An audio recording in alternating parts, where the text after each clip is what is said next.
অনুরাগের ছোঁয়া আজকের পর্ব ছিল একেবারে আবেগঘন, দ্বিধাভরা আর সিদ্ধান্তের খেলার মধ্যে দিয়ে ঘেরা। সূর্যের মনের ভেতর চলছে যুদ্ধ। দীপাকে ভালোবাসে ঠিকই, কিন্তু তার থেকে যে দূরে রাখার সিদ্ধান্ত সে নিজেই ভেঙে পড়েছে। দীপা সূর্যের ঘরে শুয়ে আছে। সূর্য এসে দেখে দীপাকে বলে, আপনি কে? এই বিছানায় আপনি শুয়ে আছেন কেন? এই বিছানায় আমি আর আমার বউ শুভ। তখন দীপা বলে, কে আপনার বউ? সূর্য বলে, দীপা। তখন দীপা বলছে, আমার নামও তো দীপা। সূর্য কিছুতেই বিশ্বাস করতে চায় না।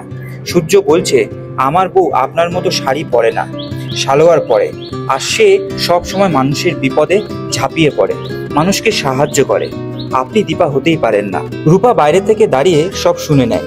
রূপা যখন সূর্যকে বলতে যায় সে সব কথা, তখনই দীপা তাকে আটকে দেয়। ওইদিকে সোনা রুডিকে খুন করতে গিয়ে দীপা এসে সোনাকে বুঝিয়ে বাজিয়ে আটকে দেয়। দীপা সূর্যের সামনে শুয়ে থাকতে দেখে সূর্য দীপাকে বলে, আপনি আবার এই বিছানায় আমার পাশে শুয়ে আছেন?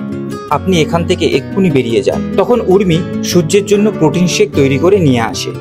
দীপা বলে, উনি এটা খাবেন না, কারণ এটাতে কিছু একটা মেশানো আছে, এটা আমার আন্দাজ। তখন উর্মি বলে, কি বলছেন আপনি?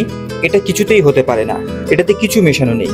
এই বলে উর্মি যখন সূর্যকে খাওয়াতে যায়, তখনই দীপা উর্মির হাত থেকে কেড়ে নিয়ে নিজেই খেয়ে নেয় পুরোটা। এই দেখে সূর্য রেগে গিয়ে দুজনকেই সেখান থেকে চলে যেতে বলে, আর তখন তারা সেই ঘর থেকে বেরিয়ে যায়।